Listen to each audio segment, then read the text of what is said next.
নমস্কার, আশা করি সকলে ভালো আছেন।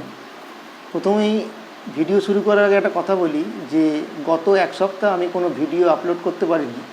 তার কারণ আমার শরীরটা একটু ভালো ছিল না, সেই কারণেই আমার পক্ষে সম্ভব হয়নি। তাই জন্য আমি ক্ষমা প্রার্থী এবং খুবই দুঃখিত।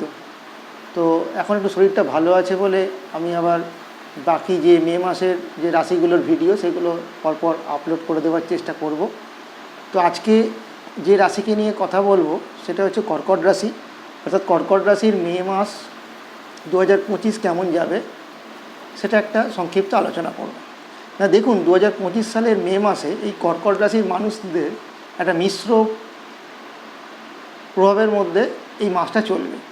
যদি শরীর স্বাস্থ্য নিয়ে আমরা প্রথমে আলোচনা করি, তো মে মাসের প্রথম দিকে মানসিক চাপ কিছুটা বেড়ে যেতে পারে কর্কট রাশির মানুষদের, যার প্রভাবে শরীরটাও কিছুটা খারাপ একটু হলেও হতে পারে। গ্যাস অম্বল জনিত সমস্যায় কর্কট রাশির মানুষেরা একটু কষ্ট পেলেও পেতে পারেন। তবে 15ই মের পর থেকে চন্দ্র বৃহস্পতি অবস্থান স্বাস্থ্যটাকে আপনার ধীরে ধীরে উন্নতির দিকে নিয়ে যাবে, এটা বলা যেতেই পারে।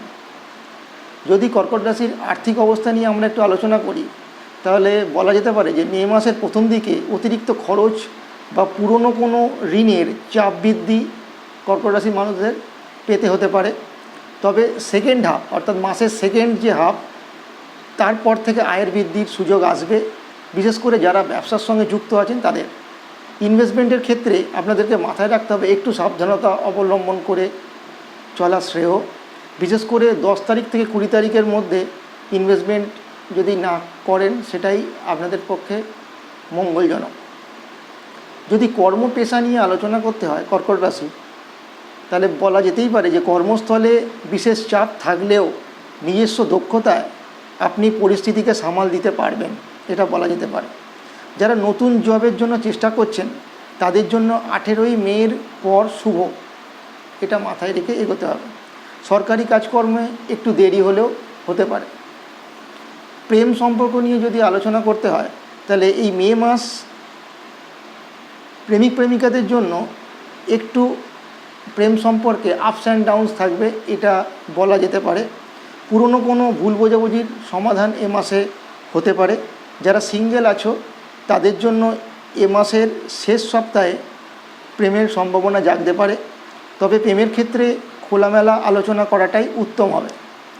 দাম্পত্য জীবন নিয়ে যদি আলোচনা করতে হয়, তাহলে কর্কট রাশির বিবাহিত জীবনে কিছু মানসিক দূরত্ব দেখা দিতে পারে এই মাসের প্রথম দিকে, কিন্তু দ্বিতীয় ক্ষেত্রে পারস্পরিক বোঝাপড়ার একটা, যদি আপনারা নিজেদের মধ্যে একটা পারস্পরিক বোঝাপড়া যদি একটু করে নেন, তাহলে দেখবেন যে আগামী যে হাফ, যে এই মাসের যে 15 তারিখের পর থেকে, সেটা যথেষ্ট বেটার যাবে এবং আপনাদের সম্পর্ক উন্নত যথেষ্ট হবে।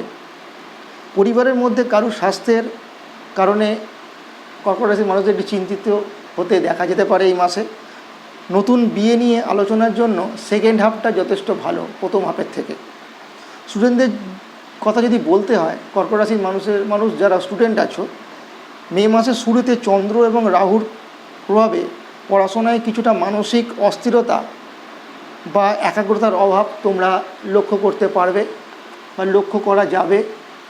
আবেগপ্রবণতার বেড়ে যাওয়ার কারণে ছোটোখাটো বিষয়ে বিলম্বিত হওয়ার সম্ভাবনা একটা দেখা যাচ্ছে। 15ই মের পর গ্রহের যে ট্রানজিট, এই ট্রানজিট হওয়ার কারণে ধীরে ধীরে এই পড়াশোনার ক্ষেত্রটা যথেষ্ট উন্নত হতে দেখা যাবে। প্রতিযোগিতামূলক বিষয় যদি আলোচনা করতে হয়, প্রতিযোগিতামূলক পরীক্ষার ক্ষেত্রে কঠোর পরিশ্রম করার প্রয়োজন আছে, তবে সফল হতে পারবে, এটা তোমাদেরকে মাথায় রাখতে হবে। এই ছিল কিছু মে মাসের সম্ভাব্য কী ঘটতে পারে সেই নিয়ে আলোচনা। নমস্কার, সকলে ভালো থাকবেন।